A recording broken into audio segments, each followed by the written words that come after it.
Rain poured heavily that night, soaking the neon lights outside Charlie's diner into blurry reflections on the pavement. Inside, the smell of fresh coffee and fried eggs lingered, mixing with the muffled sound of old rock music playing from a dusty jukebox. Behind the counter, Emma Collins, a young waitress with tired eyes but a smile that could warm anyone's heart, hurried between tables balancing plates and coffee pots.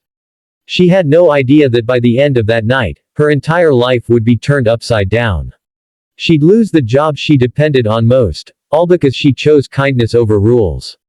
But what she couldn't imagine was that the very person she was fired for helping, was the one who held the power to change her future forever. Emma's world. Emma was 24 years old, working double shifts at Charlie's diner to pay off her late mother's medical bills and support her little brother, Noah, who was only 12. Their father had walked out years ago, leaving Emma with the responsibility of being both sister and mother. The diner wasn't glamorous, it was greasy floors, short-tempered customers, and a boss who cared more about profit than people. But for Emma, it was steady. And steady was the only thing keeping her and Noah from losing their small apartment. Emma was known among the staff for going the extra mile. If a customer couldn't afford dessert, she would slip them a slice of pie. If someone looked lonely, she'd stop for an extra moment to chat. She didn't realize these small acts of compassion would soon be tested in a way she never expected. The strange customer. That night, just as the storm outside worsened, the door creaked open and a man walked in. His clothes were worn out, his shoes muddy, and his eyes carried the weight of exhaustion. He sat quietly at a corner booth, clutching an old backpack. Other customers stared and whispered, and one of Emma's coworkers rolled her eyes. But Emma walked over with her usual warmth. "Good evening. Can I get you something hot? Coffee maybe?" she asked gently. The man hesitated. "Just water, please." Emma noticed his trembling hands and the way he avoided eye contact. She had seen this look before, people struggling, maybe even homeless. Her heart ached. "Tell you what," Emma said with a soft smile. "How about I bring you some soup? It's on the house." The man's eyes widened in surprise. I don't want to cause trouble." "You're not causing trouble," Emma reassured him. "Everyone deserves a warm meal." The manager's wrath. When Emma carried the steaming bowl of soup to the man's table, her manager, Mr. Reynolds, spotted her. His face turned red with fury. "Emma, what do you think you're doing?"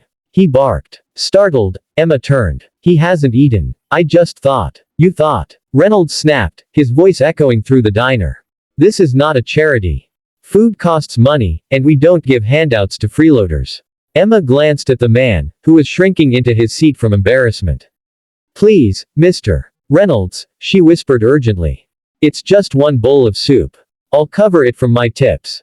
But Reynolds was unyielding. "I've had enough of your soft-hearted nonsense. You're done here, Emma.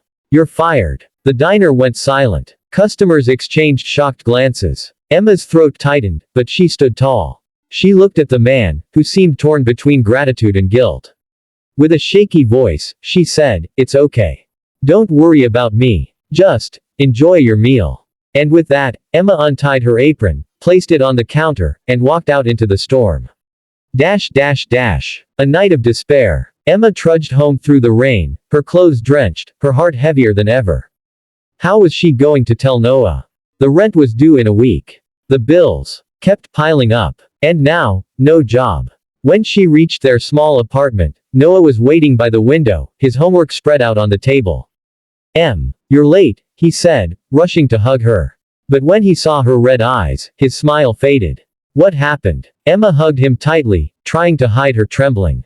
"It's nothing, buddy. Just a tough day at work." She didn't have the heart to tell him the truth yet. Instead, she made him dinner with the last of their groceries and promised herself she would figure something out. But as she lay in bed that night, staring at the ceiling, fear gnawed at her.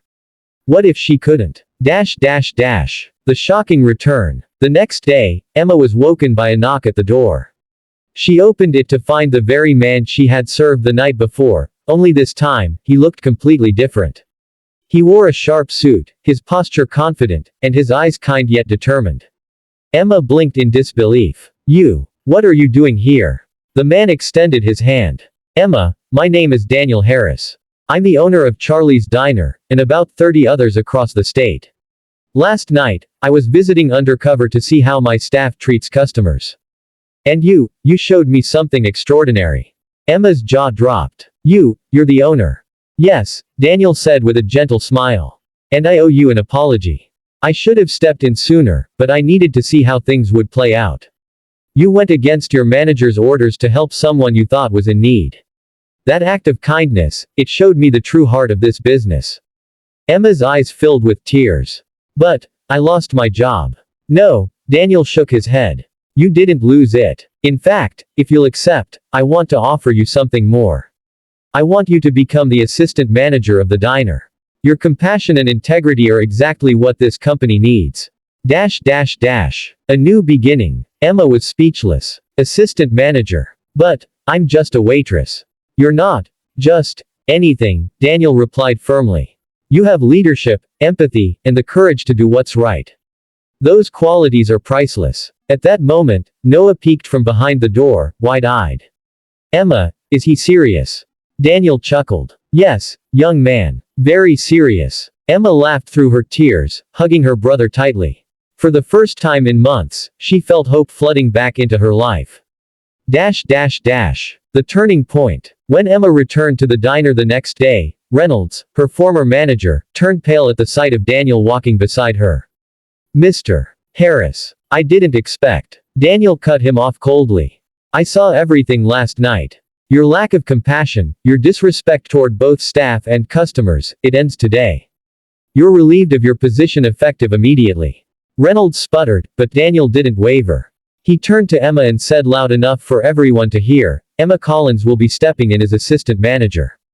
She represents the values this company was built on, kindness, fairness, and integrity.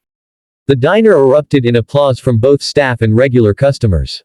Emma blushed, overwhelmed but determined. She wasn't just working for survival anymore, she was working for a future. Full circle. Over the following weeks, Emma flourished in her new role. She organized community nights at the diner, offering free meals once a month for those in need. She inspired the staff to treat every customer with respect, no matter their appearance. Business boomed, not because of flashy ads or discounts, but because people felt the heart of the place again. One evening, Daniel visited and found Emma wiping down tables after closing. You've done more in a month than most managers do in a year, he said warmly. Emma smiled. I know what it feels like to be invisible, to struggle. No one should feel that way when they walk through our doors. Daniel nodded. That's why I know you're destined for bigger things here. One day, I hope you'll run more than just this diner.